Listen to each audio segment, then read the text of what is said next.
I'm Kristen Ward, and welcome to episode 1 of Moquette Vallant's Summer of Stories. If you like the show, you can subscribe below. You can also donate and help support the show at paypal.me/kward story dance. And that money goes to producing future shows and hopefully getting a little bit better and better as the summer rolls on.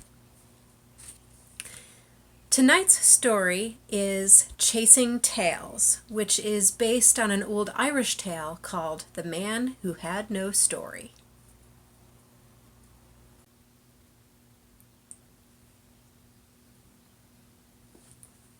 I have a confession to make. I am a world-class procrastinator. Anytime I have a new endeavor, I have to have a deadline. And very often I will book a show before I even know what the show is, just to make sure that I create it. Last summer was no exception. I decided that I wanted to create a brand new hour-length storytelling concert for myself. And to make sure that would happen, I booked the venue, set the date, and launched the event page. Now, as soon as I hit submit on the event page, I came down with the worst case of storyteller's block. Stories I've told a dozen times over were a blur to me. And new stories, they felt like mythical conquests available only to true seasoned tellers. I had a date, a venue, an event page, and not a single story to tell. And so I did what any self-respecting storyteller would do. I crawled out from under the blankets I was hiding, dried my tears, and went to my local library. Now, my local library just happens to be the main branch of the Carnegie Library of Pittsburgh, a nearly 125-year-old palace of marble and oak, brass and steel. It has a modern cafe, a labyrinth of stacks, and a literal window into the prehistoric past. Well, at least the dinosaur hall of the adjoining Natural History Museum. It being a library of substantial size, it has a lot of references for folklore. And since folklore, our stories, are ingrained in every part of our human existence, folklore can be found in almost every corner of the library, from the children's section to movies and music, and the back stacks 398.2. On this particular day, I started in the back, since I sometimes feel a little self-conscious staring in despair in the children's aisles, and because I wanted to see the dinosaurs. As I stood at the window gazing down at the massive skeletons and comparatively tiny patrons with their cell phones and strollers, I began to hear music. At first, just a single flute. But as I listened, other instruments joined in to form a beautiful dysphonic jazz. Now, I didn't remember seeing any events posted in the main hall as I had entered that day. I was filled with curiosity about where the sound might be emanating from. The music built in volume and energy as I wound my way through the maze of books, finally coming to an oak door just about my height with a little ornate brass handle. The door itself was unremarkable, uncarved, but well polished, and above it, in a frame, sat a cherub with a banner that read, Viver est fabulis. Life is stories. Now, there isn't much more exciting to a folklore file than a small secret door in the back of a library that just might lead to a hidden story archive. And since it didn't say staff only on it, I pushed it open. Instead of a small room filled with dusty treasures, I entered a great hall with high ceilings painted to look like blue sky, from which hung a dozen pineapple-shaped chandeliers, each adorned with 4 lion heads roaring towards north, south, east, and west. On one side of the room propped a large painting of a rose garden in full bloom, which I guessed may have been a relic from the room's days as part of the art museum. And there, in the center of the room, stood a large oak table on which a band of gnomish folk danced like drunken teenagers. As soon as they saw me, the music, for which I still did not see a source, stopped. And the tallest one, only a wee bit taller than me as he stood on the table, cried out, "Story gnomes, gather round! For Kristen Ward, storyteller of Pittsburgh, is here to grace us with a tale." "Yes, yes, a story," they all cried. I'm sorry, there has been a misunderstanding," I tried to explain. "I came here looking for stories. I don't have anything to tell." "Oh, you will," cried a round-faced lass, her hair all askew from dancing. "Just catch this. It will help you find just the right story." And with that, she pulled a little leather-bound book from the folds of her apron and flung it into the painting. It landed on the grass.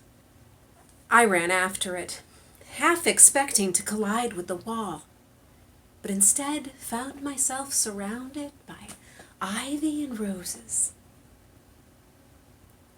I bent down to pick up the book, and a huge gust of wind blew me up into the sky. I was blown north and then a little south, west and then a little east, and then finally, sploosh, landed in the sea. Now, before I could catch my bearings or even gasp for air, I got tangled in a rope and was hauled up the side of a great ship. A grinning face that was missing 2 teeth and 1 eye greeted me as hands helped me over the side of the deck. And I came face to face with the most ragged bunch of pirates you could ever imagine. "Greetings, Kristen Ward, storyteller of Pittsburgh," they cried. "We have been waiting for you. For you see, our dear Captain Bonnie has been very sad since Mary went away. And she won't eat a bite unless you sing to her." Now, I can't sing, I protested. But nevertheless, I was ushered down below the decks to a cabin, where the captain sat at a large table laden with food, picking at the peas on her plate with tears in her eyes. Now, I knew that I would be shoved back overboard or worse if I didn't do anything. And so I sang the first song that popped into my head. "I eat my peas with honey. I've done it all my life. It makes the peas taste funny, but it keeps them on my knife." Now, as I sang, Captain Bonnie first smiled, then laughed, then began to clap her hands, and when I was done, she dipped her knife in honey and ate every last pea on her plate, along with 2 turkey legs, a big plate of biscuits, and an enormous tankard of ale. Her strength regained, she stood, welcoming me to her crew. I have been waiting for you, Kristen Ward, storyteller of Pittsburgh. For there is a part of the ocean where the wind and the waves are restless. And we will only have safe passage if you drum them to sleep. Now, why would it have to be me? I protested. I'm a storyteller, I'm a dancer, but I'm hardly a musician. I mean, you just heard me sing. The crew did not listen, but instead brought out a small drum and several loaded muskets. I had no choice but to take the drum and climb upwards to the upper deck, where already the wind and the waves were beginning to swell. Now, I only know a few rhythms, but I figured a slow shift to Tilly might do. And so I played.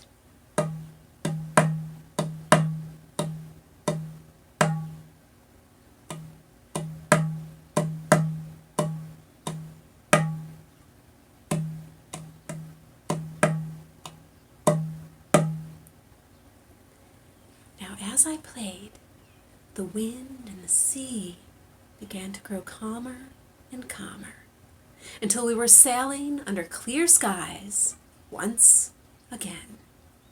"Hooray!" Captain Bunny cried. "Now you shall be my navigator, for only you can lead us to the treasure we seek." Now, by this time, I knew better than to try to argue, but I also know that I have gotten lost in Walmart before, and it would cost me my hide if I could not find them their treasure. And so, on the off chance that it would work in this magical world, after all, isn't technology sort of magic? I got out my phone, opened up Google Maps, and typed treasure. Using the directions on the screen, I took the ship south and then a little north, east and then a little west, recalculated around a giant squid, and finally landed on an island where we trooped past some venomous-looking snakes to finally hear, "You have arrived." We took turns digging, 2 feet, 3 feet, 4 feet, until finally we unearthed a treasure chest. It was filled with gold and silver coins from all over the world, each intricately cast with images of wondrous palaces and regal faces. And there, on top, sat that little leather book that I had chased into this land. Captain Bonnie picked it up and handed it to me, saying, "Well done! Now here is your share. I suppose you have been looking for it." I took the book without hesitation and opened it, greedy for the story it might contain.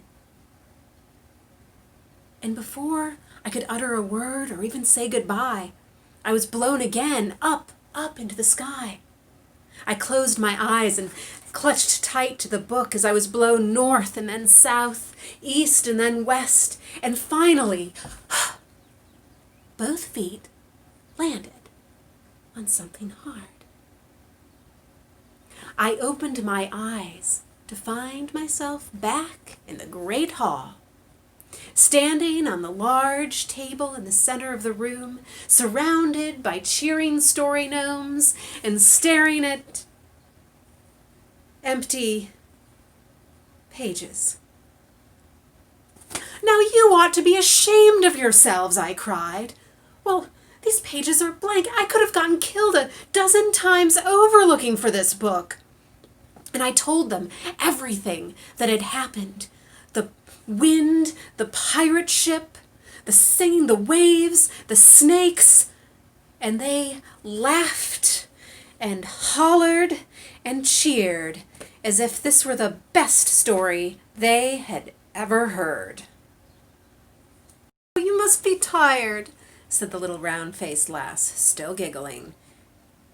Two young gnomes brought forth a huge, comfy wing-back chair, and as soon as I settled into it, I fell fast asleep. I woke to the sound of low bells and found myself lying on a hard wooden bench, looking at the back end of an enormous Diplodocus carnegii.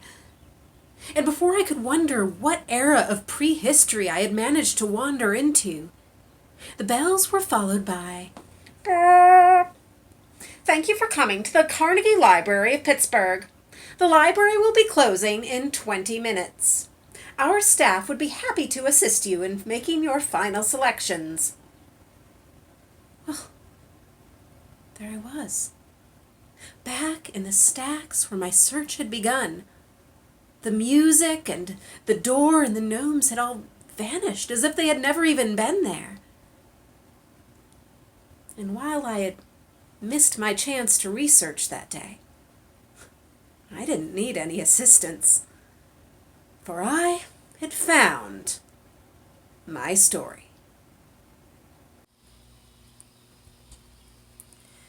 Chasing Tales is a story about searching. I was searching for stories, as were the story gnomes.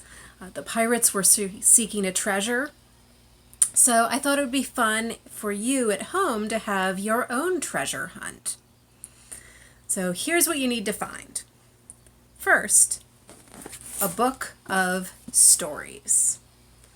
Now this is Jane Yolen's favorite folk tales from around the world, and that's where I first found the story of the man who had no story that this is based on. Second, a library card. Mine is on my key ring, but you might also have a wallet-sized one that's in a purse or a drawer somewhere at your house. A dinosaur. This is a little bit smaller than the ones at the Natural History Museum, but you can have maybe a toy dinosaur at home or a t-shirt with a dinosaur on it, a dinosaur costume, or draw a dinosaur. That all counts. Number 4, something piratey. So I found this bandana, but since I'm filming in Pittsburgh pirate attire also counts. Finally, the pirates were seeking treasure, a gold coin. So this gold coin is from Punxsutawney Groundhog Day a couple of years ago, but you might have a Mardi Gras coin or something else that's precious to you that you can share. Once you have all of your items assembled, you can take a picture of them and post it on social media, either on Facebook or Instagram, with hashtag #MVStoryDance. I would love to see what you come up with. Now, digging up my library card and telling a story about the main branch of the library really got me missing the library. This is June 2020. We've been in quarantine from COVID-19 since March, and of course all of the libraries have been closed. So I called up my friend Joelle Killebrew, who works at the main branch of the library. Joelle, what do you do at the library? I'm a librarian. I help acquire material for the library, like vocal scores for musicals and popular music, and also musical instrument instruction books. I also do a lot of archives. I take care of all of the music archives, including creating databases and making sure they're preserved correctly. We have archives in the form of scrapbooks and manuscripts, things like that, from the early 19th century. So fascinating Wow. stuff, really. That is really neat. What do you miss most about being at the library since it's been closed for quarantine? I just miss the people. I miss all of my colleagues who are all wonderful. And just being at the library, knowing that I can help people with their research and or their entertainment acquisitions, or you know, or anything. That people come into the library for lots of reasons, creating programs, everything. I miss everything about the library. Me too. I think I miss the community of the library, but I also miss some of the resources Yeah. and enjoying the books and music. Are there ways that people can access books and music online? Yeah, oh, there's a lots of ways. We have, well, through the library's website, that's the first place to look. So that's clp.org. Yeah, or carnegielibrary.org. Um, there's a few different providers that the library gets. There's a Overdrive and ebooks and audiobooks through them, through their app, Libby app. If you could get like the Libby app, but everything is spelled out pretty much on the library's website. And also Hoopla is excellent. I use that for music a lot. Overdrive, sometimes books aren't available right away, but they have a lot of content. And Hoopla, everything's always available. They have different content. There's also databases that you could access. There's a lot of music streaming sites, different types of music, a lot of classical music and jazz, American music as well can be accessed through streaming sites in the databases. If you go to the homepage, the Carnegie Library, it's all there. Oh, that's great to know. Especially, I've been listening to a lot of classical music when I've been trying to work from home because it helps keep me focused. Yeah, yeah. Oh, yeah. It's a good way to educate yourself about different uh, composers, say. I've done that actually um, myself with different composers that I don't know as much about, say Mahler, for instance. I know a lot about Beethoven, but I don't know a lot about Dvorak or, that Mhm. kind of thing. So, Neat. Now, I'm not going to ask you when everything is going to reopen because that is way above all of our heads. right. But when we do reopen, what are some ways that patrons can help keep each other and our librarians safe and healthy? Well, there's going to be a lot of things in place to help with that. I'm not sure of all the specifics. I know that the library is talking about curbside pickup for different materials. They might limit the amount of people in the building at once. They might put up barriers, those plastic barriers you see at grocery stores. Um, I'm not positive exactly what is going to happen.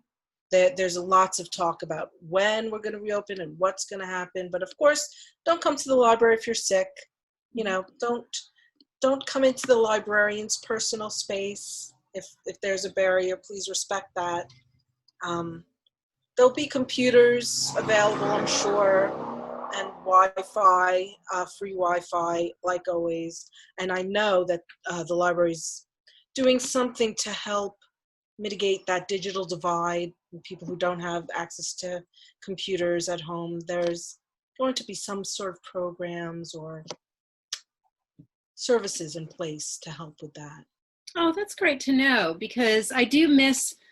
I used the library a lot as a little bit of an office away from Yeah, home, yeah, but wow. I also consider myself blessed to have access to technology at home as well. So it's good that others will be able to have some of those resources.